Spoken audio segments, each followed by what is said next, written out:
Let's get into it. I'm curious about this creation.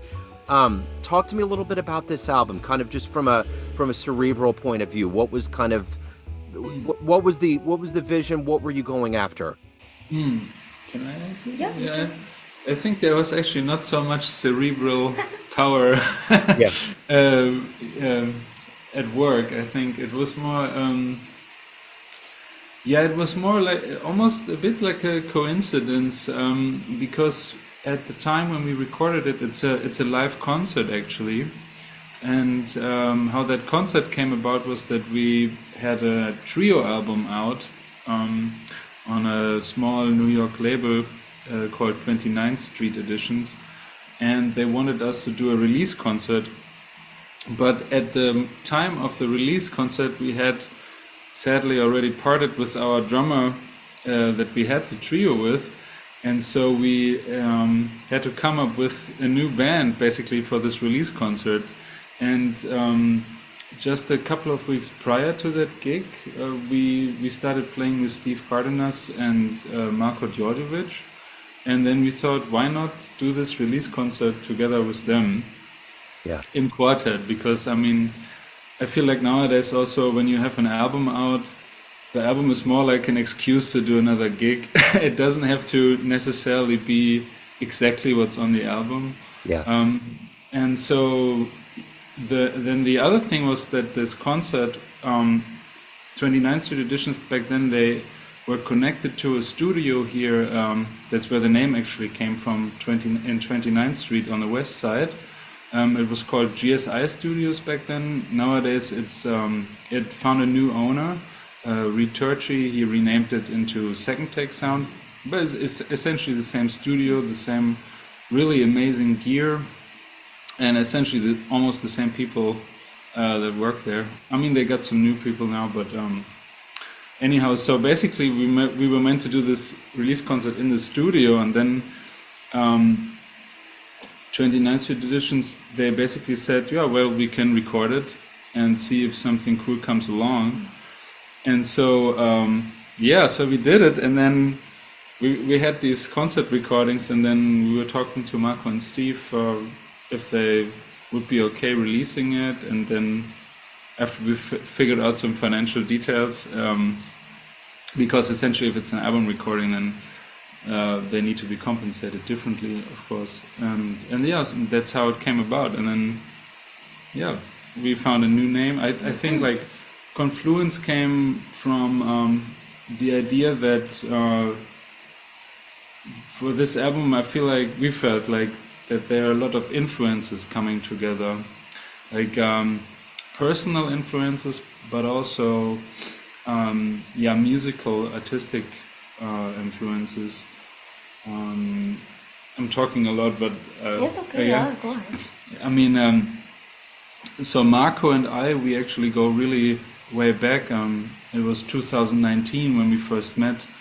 A friend had introduced us when I came to New York for the first time, and I took some lessons with Marko, and Marko has been really an amazing friend and supporter of whatever I would do, and then later when he met Sujae as well. And Marko came, for me, always a little bit from more like a fusion background, and that's how we connected in the first place.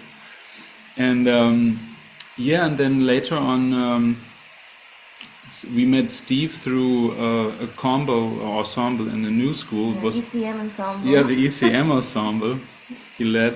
And so that was so fun because Sujae and I, we had been digging into ECM for really like a long time. It has been really, the label is, I guess you see it also, it's kind of reflecting on the cover.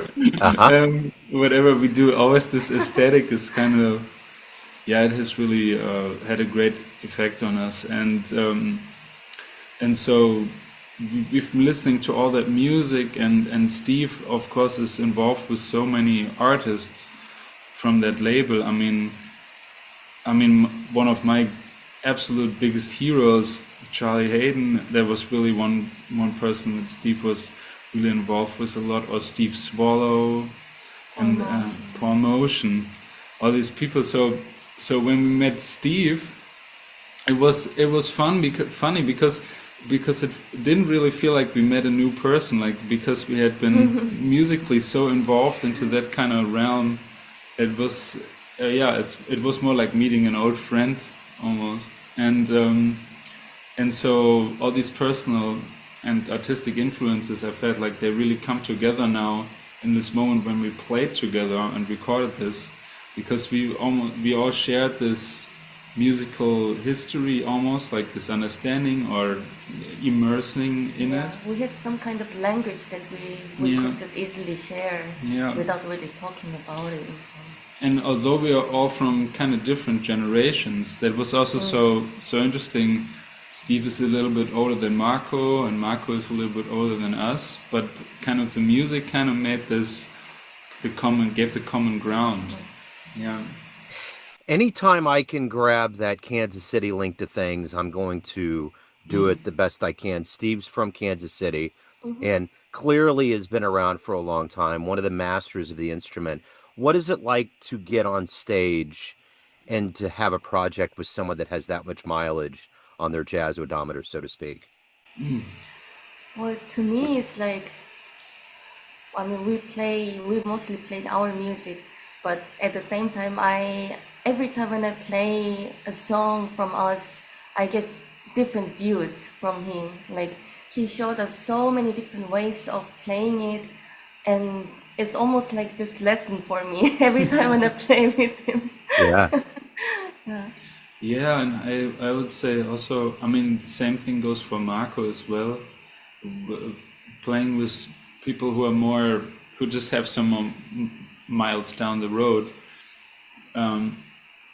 There's something like a great calmness that kind of infects you. When you play it, you can kind of, I mean, just 2 days ago we had our release concert, and I was just like, from the first note, I felt like, oh man, there's nothing to worry about. It's just like, it's going to be fine. Even if you think you're going to make a mistake or so, it's like because the musicians around you, they care so deeply about what's happening. They just take everything and deal with it creatively. And so it's much more like a conversation than you would just think about, now we make music. It's kind of like, it's just really bouncing ideas back and forth, and that's probably it. It's a conversation, I think. It's really For sure. when you play with them. Where do you want the listener to go with this recording? What are you hoping they feel? What are you hoping they get? Well, I think most of our songs kind of reminds of some kind of image, like either nature or some sort of like, I don't know, how can I put it, melancholic kind of like really mysterious kind of scenery, I guess. And for me, when I hear any kind of music, if I can imagine some kind of nature, that's, to me, it comes the best.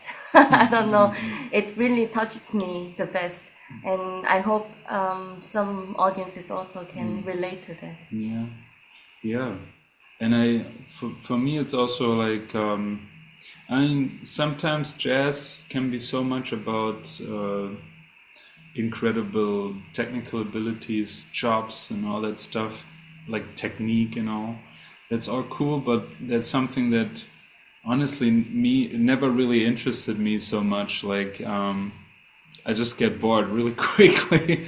And so with this music, I hope to reach people on a different level, like that they respond to it maybe in an emotional way too, like something more deep, like some feeling, not just something that somebody kind of shocks you with their technical abilities, but something like as if you hear a good story and then it maybe makes you think about it afterwards.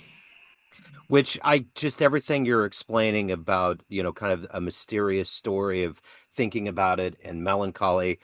I think about that whole vibe that David Lynch does, and that Oh cover kind man, of has it. It would be kind of fun if he was on a little boat rowing out on the edge on the oh cover man, with a cigarette hanging out of his mouth, man, just going through yeah. the cold waters trying to find some warmth, It would be Oh nice. man, that would be so cool. Yeah, Yeah. yeah, yeah. Actually, we have this other project nowadays where we kind of it's more like on an electronic music side. We kind of improvised. We kind of said we didn't want to. Yeah, we didn't really want to write tunes, Yeah. so we wanted to improvise everything on the spot. And then a lot because it's kind of electronic music. We use actually a sampler and use samples, and I just sampled David Lynch. Awesome. See? It's out there. It's the time of year. Absolutely. So you released the album on the 3rd. You had the gig that day. Is there anything else going on to promote this live or anything else collectively in your worlds? Yeah, there's going to be. I mean, this time we made sure we get a lot of reviews and interviews and everything. So this time we have a little bit more web presence, I would say.